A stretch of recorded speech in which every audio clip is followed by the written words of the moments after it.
Guys, welcome back to my channel Art Gyan Kala. मैं हूं ज्योति चौहान आप लोगों के सामने और देख रहे हैं एक खास इन्फॉर्मेशन जिसके लिए बहुत समय से आप लोग परेशान थे। मेरे पास मैसेजेस भी आप लोग कर रहे थे क्योंकि खबर ही कुछ आप लोगों को ऐसी मिली थी। तो यूपी टीजीटी की परीक्षा को लेकर चूंकि मैं पहले भी कई वीडियो बना चुकी हूँ जिस पर आप लोग आज भी बहुत परेशान है। देखिएगा, समय समय पर जो कुछ चीजें हैं वो यहाँ पर जारी होती रहती हैं। तो आज मैं इसी के बारे में बात करूंगी कि आखिर अब जो इन्फॉर्मेशन आपको मिल रही है, अब जो न्यूज में जो चीजें आ रही हैं, क्या वो सही हैं या क्या वाकई ऐसा हो जाएगा, क्या आप सब लोग उसमें एलिजिबल होंगे या नहीं होंगे, आगे कितनी वैकेंसी आएंगी, ये आएंगी या नहीं आएंगी। तो इन सब चीजों पर मैं बात करने वाली हूँ। और बाकी इसका जो पेपर है इसमें बदलाव होगा या फिर आप लोग इसी में एलिजिबल रहेंगे या नहीं रहेंगे। तो देखिएगा, सभी चीजों पर इन बात करने वाली हूँ। तो बने रहेंगे वीडियो के लास्ट तक क्योंकि स्किप नहीं करेंगे, कुछ इंफॉर्मेशन आपसे कुछ भी छूट सकती है। तो देखिएगा, बात करेंगे यहाँ से मैं पहले भी जैसे वीडियो बता चुकी हूँ एलिजिबिलिटी पर, मैं बहुत सारी चीजें यहाँ पर बता चुकी हूँ। आज फिर से मैं बताने जा रही हूँ यहाँ पर दोबारा। अगर किसी ने मेरे पिछले वीडियोस पर नहीं देखे क्वालिफिकेशन पर, जो कि मैंने यहाँ पर हर किसी एग्जाम की क्वालिफिकेशन को बहुत ही क्लियरली बताया हुआ है, उसको भी आप लोग देख सकते हैं। बहुत सारे बच्चों की कंप्लेन होती है, मैम अगर हमने ये किया हुआ तो हम क्या किस चीज में अप्लाई कर सकते हैं। मैंने सारे विषय की यहाँ पर जो मतलब अपने विषय से रिलेटेड सारे स्टेट की यहाँ पर मैंने क्वालिफिकेशन बताई हुई है। तो आप लोग पर्सनली वहां पर वीडियो जाकर देख सकते हैं। आज मैं यहाँ पर बात करने वाली हूँ जो सबसे बड़ी खबर है, और वो खबर है कि क्या यूपी टीजीटी पीजीटी में, यानी यूपी टीजीटी पीजीटी की तो बात नहीं करेंगे, टीजीटी की मैं बात करूंगी स्पेशली यूपी में, क्योंकि अभी जो क्वालिफिकेशन है वो है कि यहाँ पर प्राविधिक विषय वाले अभी एलिजिबल हैं। अब बात की जा रही है कि कुछ ऐसी खबर आ गई है कि क्या प्राविधिक वाले ये आगे भी एलिजिबल रहेंगे या नहीं रहेंगे। मैंने पहले भी इस पर वीडियो दिए हुए हैं, मैंने पहले भी बोला हुआ है कि देखिएगा, किसी भी क्वालिफिकेशन को जब रखा जाता है तो कुछ सोच समझ कर रखा जाता है। यानी या तो वो समय की नीड है या फिर कहीं ना कहीं उस सब्जेक्ट के कैंडिडेट बहुत कम है। तो दोनों ही चीजें थी उस समय जब इस क्वालिफिकेशन को रखा गया था। एक तो आर्ट विषय की इंपॉर्टेंस बहुत ज्यादा तो नहीं थी, लेकिन हम ये कहेंगे कि आगे इसको बढ़ाने के लिए इसकी क्वालिफिकेशन इतनी नहीं थी, यानी ग्रेजुएशन पोस्ट ग्रेजुएशन बच्चे नहीं थे। बीएफए को उस समय निकाल दिया गया था क्योंकि बीएफए को ले लिया गया है वर्तमान में।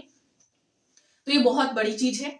अब देखिएगा, दूसरी चीज मैं बताने जा रही हूँ यहाँ पर कि जो आपकी आने वाली वैकेंसी में जो आपको खबरें मिल रही हैं, तो बहुत सारे बच्चे जो हैं विचलित हो चुके हैं, यानी परेशान हो चुके हैं।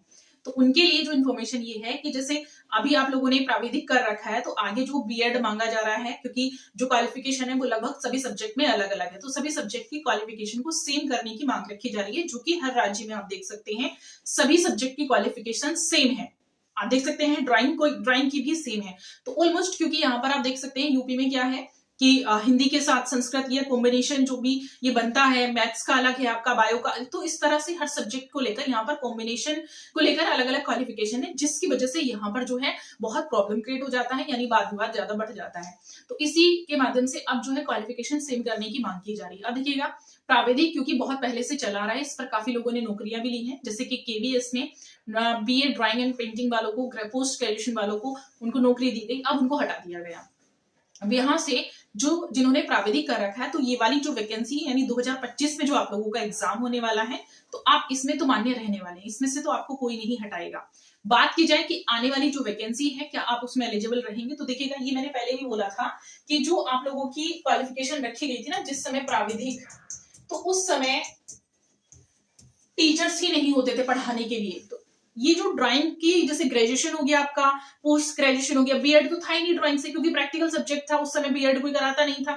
तो ग्रेजुएशन कराने के लिए भी स्कूल कॉलेजेस नहीं बने थे, यानी कॉलेजेस में ड्राइंग थी ही नहीं, तो एलिजिबिलिटी नहीं थी, यानी बहुत मुश्किल से ग्रेजुएशन कॉलेज मिलते थे, और अगर मिलते थे तो उसमें सीट लिमिटेड होती थी और पढ़ाने के लिए टीचर भी नहीं होते थे। तो इसलिए इसके कैंडिडेट मिल पाना बड़ा मुश्किल काम था, इसलिए इसको एक सब्जेक्ट से निकाला गया है। यानी वन आप पेपर देंगे कोई भी एक प्राविधिक कला का, और इसके बाद आपने किसी भी सब्जेक्ट से ग्रेजुएशन कर रखा है, तो आप टीजीटी आर्ट के टीचर बन सकते थे। ये क्वालिफिकेशन अब तक थी, बट अब आगे ये कैंसिल होने वाली है। ये चीज मैंने पहले ही वीडियो में बता रखी थी कि आगे प्राविधिक कला आपकी हो सकता है नहीं मान्य हो, लेकिन बीएड मान्य होगा, लेकिन प्राविधिक पूरी तरह से कैंसिल नहीं होगी, ये भी ध्यान रखेंगे। यानी ये क्वालिफिकेशन चलेगी। अब इसको निकाला गया है, स्कूल में कराई जा रही है, तो पूरी तरह से इसको नहीं हटाया जाएगा। अब फिर अगर हटाया नहीं जाएगा तो रास्ता क्या है, यानी बीएड को ये लोग लागू कर सकते हैं, क्योंकि बीएड हो रहा है यूपी में भी कराया जा रहा है और भी कई जगह कराया जा रहा है, ठीक है। क्योंकि बीएफए को यहाँ पर मान्यता दे दी गई, ये तो आप देख चुके हैं।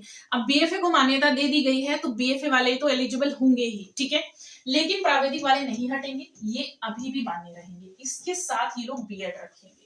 अभी आपने देखा होगा उत्तराखंड में जो क्वालिफिकेशन है एलटी की, वो प्राविधिक के साथ बीएड है, ठीक है। तो यहाँ पर प्राविधिक, क्योंकि आपकी ज्योमेट्रिकल आर्ट है, ज्योमेट्रिकल आर्ट आपकी आर्ट का एक हिस्सा है जो कि हटाया नहीं जा सकता। लेकिन हाँ, मैं इतना जरूर कहूंगी, ये क्वालिफिकेशन इतनी ही रहे वो काफी नहीं है, यानी इसके साथ आपको ग्रेजुएशन भी करना होगा, उसके बाद आपको इसमें बीएड भी करना होगा, लेकिन अभी ये श्योर नहीं है, ठीक है। ये जो आंकड़े अभी आ रहे हैं उसके बेसिस पर मैं यहाँ पर कह सकती हूँ कि 80% अभी इसके चांसेस हैं, लेकिन पूरी तरह से प्राविधिक नहीं हटाया जा सकता है। तो आप लोगों को कहीं ना कहीं इसमें कि आपको ग्रेजुएशन करके बीएड करना है, ये मैं कह सकती हूँ ये 90% आप लोगों के लिए दिया जाएगा, 80% भी छोड़िए, क्योंकि यही क्वालिफिकेशन ज्यादातर जो है मान्य होती है। एलटी के विषय के लिए हो या यूपी टीजीटी के हो, कोई भी टीजीटी हो, तो मेन जो है बीएड तो होना चाहिए, और बीएड में जो है आप लोगों का ग्रेजुएशन के बेसिस पर होता है। अब ग्रेजुएशन के बेसिस पर होता है तो ग्रेजुएशन में आर्ट होगी, ग्रेजुएशन में आर्ट होगी, तो आप लोगों का क्या है, आर्ट में कुछ चीजें ऐसी हैं कि आपका जो पीछे की चीजें, यानी हाई स्कूल और ट्वेल्थ, हाई स्कूल को भी अगर छोड़ते हैं तो ट्वेल्थ आपका होना चाहिए। ट्वेल्थ में डिजाइन मांगते थे, तो डिजाइन और ज्योमेट्रिकल आर्ट दोनों में से आप लोगों की, मुझे लगता है कि आर्ट जो है प्राविधिक को भी वैल्यू दी जाएगी, जो डिजाइन को तो दी जा रही है बट प्राविधिक को भी दी जाएगी, क्योंकि प्राविधिक कला आप देखते हैं, ज्योमेट्रिकल आर्ट हमारी भारतीय चित्रकला का शुरू से ही एक हिस्सा रहा है। हमें इससे संबंधित चित्र मिलते हैं, यानी प्रागैतिहासिक काल से जब तक आप पढ़ते हैं उसमें ज्योमेट्रिकल आकृतियों का इस्तेमाल हुआ है। आधुनिक कलाकार हैं चाहे या फिर समकालीन कलाकारों की बात करें तो कहीं ना कहीं इसका इस्तेमाल किया गया। तो ये तो मैं कहूंगी कि इसको पूरी तरह से नहीं हटाया जा सकता, तो उन लोगों के लिए बड़ी राहत है जो लोग ये सोच रहे हैं कि मैम पूरी तरह से क्या हट जाएगा। लेकिन हाँ, इतना जरूर है, देखिएगा, क्योंकि ये क्वालिफिकेशन अगर मैं कहूँ तो एक टीजीटी टीचर के लिए इनफ नहीं है, खाली प्राविधिक। उनको थोड़ा सा बुरा लग सकता है जिनको मैं कह रही हूँ, बट बुरा लगने की बात बिल्कुल नहीं है, क्योंकि देखिएगा आप वैसे भी जब तैयारी करते हैं टीजीटी की तो आप बिल्कुल जीरो से स्टार्ट करते हैं।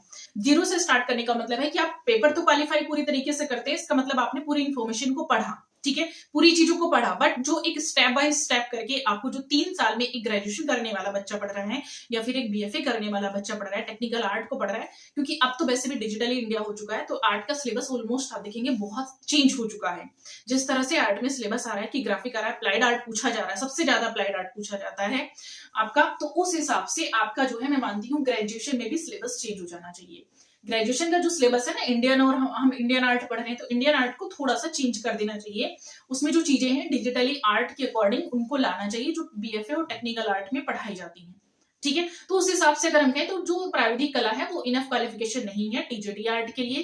टीजीटी आर्ट के लिए जो वैलिड क्वालिफिकेशन होती है ग्रेजुएशन प्लस बीएड ही होती है। मैं कहूंगी ग्रेजुएशन इनफ है तो वो भी इनफ नहीं है, क्योंकि समय के साथ बदलना चाहिए, लेकिन हाँ इतना होना चाहिए कि जिन बच्चों ने, पुराने बच्चों ने ग्रेजुएशन कर रखा है, उनके लिए आगे एज भी हो रही है तो उनको बीएड की बजाय उनको नॉन बीएड लिया जाए। आगे से जो बच्चे ग्रेजुएशन करने वाले हैं उनको कहा जाए कि आप लोग बीएड करिएगा, बीएड के बाद ही आप टीचर बनेंगे। तो एक स्ट्रेटेजी जो है वो बननी चाहिए, और मैं मानती हूँ कि जो बनेगी वो बीएड के साथ ही बनेगी। तो देखिएगा, ये घबराइएगा मत कि बिल्कुल हटेगा, ऐसा बिल्कुल नहीं हो सकता। दूसरी चीज, जो इस वाली वैकेंसी में जो लोग अप्रैल में एग्जाम देने वाले हैं उसमें जिन्होंने प्राविधिक कर रखा है वो एलिजिबल हैं, यानी वो बैठेंगे पेपर देने, उनको यहाँ से नहीं हटाया जा सकता। तो जो भी खबरें आपको मिल रही हैं या जहां से जो भी इंफॉर्मेशन आपको मिल रही है उसको साइड में रख दीजिएगा, तैयारी करिएगा, क्योंकि ऐसी ऐसी बहुत सारी चीजें आपको जो है रास्ते में विचलित करने वाली मिल सकती हैं, आपको रास्ते से हटाने के लिए मिल सकती हैं। हटना नहीं है, तैयारी करते रहिएगा, क्योंकि आपकी तैयारी में बहुत सारी बाधाएं आ जाती हैं।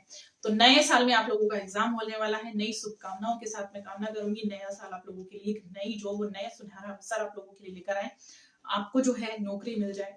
इसी के साथ मैं ये वीडियो एंड करती हूँ। Thank you so much.